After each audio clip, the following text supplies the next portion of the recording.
you for pressing on this video. You are a gem. This is Minnie, and I think I did our intro right, I hope. Otherwise, oh well. This week's video is going to be how to help a loved one that has DID or OSDD. If you don't know what DID and OSDD stand for, DID is dissociative identity disorder and OSDD is otherwise specified dissociative disorder.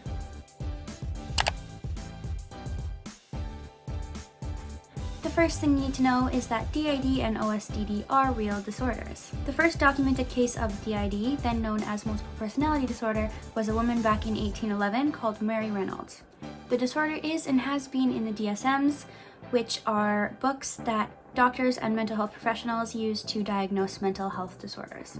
It's nothing like you've seen in Split or other horror movies or even most medias about DID these days.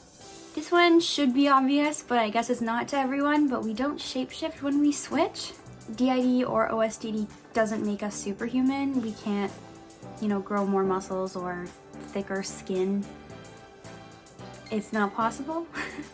Every alter is real, valid, and has the right to come out in the body. Even if you might not like said alter, they still have a right to come out whenever they feel like it. Each alter is a fully different person. There is also no such thing as a bad alter.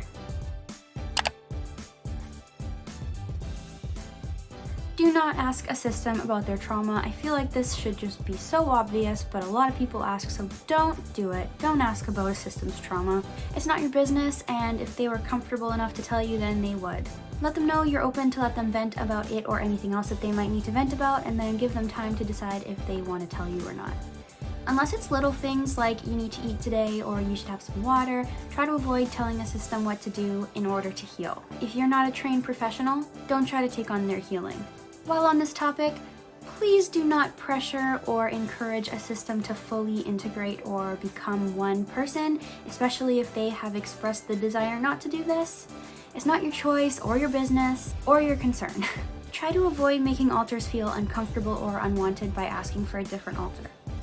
Don't joke about trauma. It's not funny. It's not a joke. It's hurtful. Jokes about trauma will never be received well. Don't expect other alters to remember things that they were not out in the body for.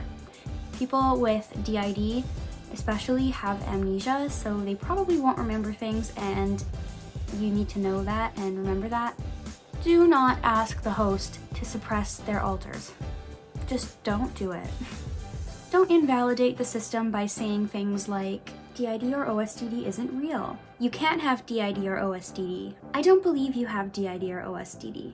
Or, I don't want to get to know your alters. Don't try to normalize them, and by this I mean trying to keep one alter out, making one alter deal with everything, things like that. Systems are formed in a way where all the alters are designed to help each other and deal with certain things, so trying to encourage one alter to deal with everything that happens to them is actually counterproductive.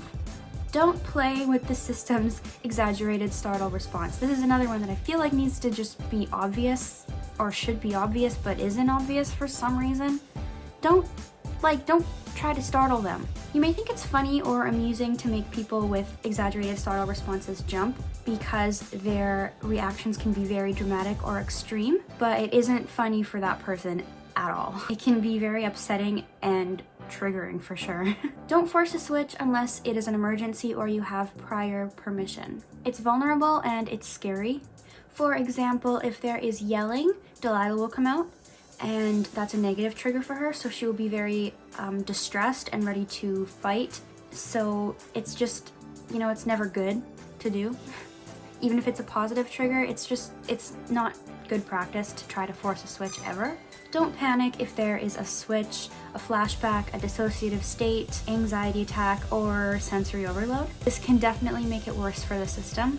Stay calm and try to help the system through it. If you don't know what to do for things aside from a switch, if they're having like a dissociative state or an anxiety attack, panic attack, sensory overload, anything, maybe just try to get them to somewhere that's quiet and not overwhelming so that they can deal with it themselves, because systems usually can deal with things by themselves. It's nice to have help, so if you can help, I would say do that.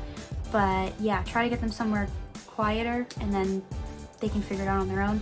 If there's a switch, greet the new alter and ask who it is, and then call them by their name. Don't keep calling them by the host's or the body's name. That's never received well. That's really annoying actually.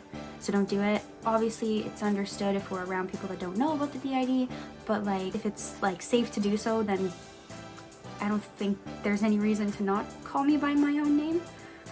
Also, we've made a playlist of help videos for different things like dissociation and switches and flashbacks and stuff like that. So I will put that up here and you can press on that if you want to know how to help with certain things more than I just explained.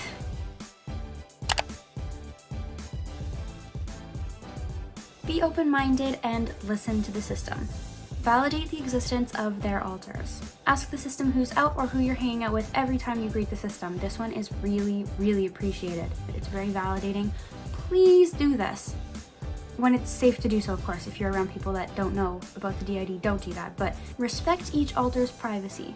They may not all want to share things with you, whether it's trauma, likes and dislikes, or even just what they did today. In our system, I'm very open about things like that. I'm okay to talk about what I did and my likes and dislikes and things that happen and stuff. I'm an open book, as they call me, but Nina in our system doesn't want to tell anyone anything. She's very private and shut off.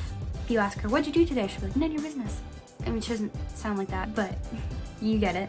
Help the system through denial spurts. This is a big thing that happens to systems. They just think like, this can't be happening to me. I must be faking, and it's nice to have someone to say, no, you're not, because I've met other people, so you're not faking, obviously. It's very nice to hear. Do your own research and ask the system questions. As long as your questions are respectful, they will be answered and the system won't be offended. Try not to assume things, just ask the question. If you aren't sure who's out, don't assume, ask. If you don't know how to handle a certain situation, don't assume, you can ask. Things like that. Even if you haven't noticed a switch, it might be a good idea to ask who's out every once in a while, especially if you notice little things about the system changing, like the way that they hold themselves or the tone of voice. So right now it's Minnie, this is my voice, so if, let's say, Delilah came out, my voice would probably be down here more. I'm probably not doing a great impersonation of her, but you notice that, right? That's noticeable. So if you notice something like that happening, then it might be good practice just to be like, oh hey, just checking, like, who is this, or is this still whoever you're hanging out with, whatever you feel comfortable saying. It's nice to know who's out and to validate that, you know. Try to get to know all the alters as themselves instead of treating them like the host or like everyone is the same person, because they're not. Just because one person in the system likes a certain thing doesn't mean that everyone else in the system is going to like that thing. So try to get to know them all, because they are different people. It's not like you just have one friend, it's like you have lots of friends in one body. You wouldn't treat all your physical friends the same, would you? So it's the same in a system. Don't treat us like we're the same person. We're not. It's also a good idea to watch YouTube channels about DID or OSDD if you want to learn more. There are some very good ones out there. I will link some down in the description, so check that out if you'd like, or you can watch our videos if you want. That is the easiest, most accurate, and most fun, I think, way to learn about DID is watching YouTube channels about it. If you're watching this video, I guess you kind of already figured that one out maybe, or someone's told you to do that, or maybe you just are interested, I don't know.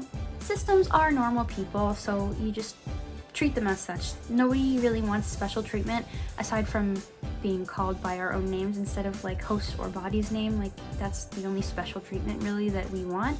We're normal people still, we're just more than one person.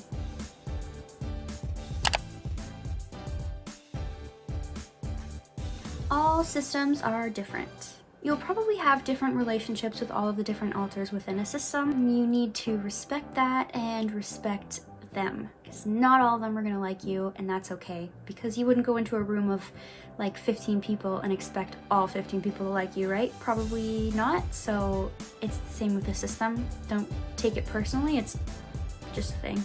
One alter cannot control the actions of the other alters in the system, though systems do take, or they should take, system responsibility. It doesn't mean that they can control everyone by any means, because like we can't control anyone else in the system. It's like if you can't control your sister, it's like that. Littles are children, so you need to treat them as you would any other child, not like you know, an adult or a teenager, however old the body is, you need to treat them like a child because they are a child. Sometimes systems are not going to know who is out. This is normal and doesn't mean that they're faking by any means, just so you're aware. It could mean that they are dissociated, or that they are in between alters or mid-switch, or, you know, just blurry or fuzzy that day, or blended. It's something that does happen, and that's okay. If they have a system name, you can just call them their system name. For us, we would love to be called Maury if we weren't sure who's out. That's just really cute. Like, that's our system name that refers to all of us. So we'd prefer that over Body's name, just as a little FYI. If you know us in real life, or if you ever meet us in real life, we prefer Maury if you're not sure which alter is out. So remember that people with DID or OSDD have been through a lot in their lives. DID and OSDD are trauma disorders, so the people that have it have been through trauma, and that's just something you need to keep in mind. Be aware of the system's triggers. People with DID and OSDD1A have amnesia, so they may forget things. Try not to blame them if they don't remember something, because it's part of the disorder that they have, is having amnesia. So instead of getting mad at them, just remind them gently what happened or what you need them to remember, and it might, you know, kind of jog it, and they might remember again, so do that. Make sure you know each alter's boundaries with being touched. In our system, we have an alter Violet who really does not ever want to be touched, like at all, no matter what. Unless she's explicitly said that it's okay for you to touch her, she doesn't like it. I don't know what it's called, but she has like a fear of being touched where she feels like it's gonna kill her. So we prefer if you just don't touch her unless she's told you that you can, or you can even ask if you want to give her a hug, just ask. But there are alters that are not going to want to be hugged, they're not going to want to be touched, they're not going to want to, you know, everybody has different boundaries in a system, just like everyone out here would have different boundaries, and that's just something that you should keep in mind and remember, so you don't just go and hug someone that doesn't want to be touched at all. Be careful with what information you share between alters, especially if it's trauma information. Some alters may not know about trauma, and it might not be okay for you to share that information with them, so yeah. Be careful when you are exchanging information between alters. That is all the tips I have for you. If you know anything else that I missed, put it down in the comments below, and we will maybe make a part 2 if there's enough stuff, or we'll just, you know, make a comment, pin it, that has all the different tips, so you know, you can go check the comments maybe if you're watching this, and maybe there's some more information down in the comments that I missed. So yeah. Thank you for watching, and I hope you enjoyed. Make sure you like and comment and subscribe and press the bell notification and do everything else I'm supposed to tell you to do at the end, and we will see you in the next video.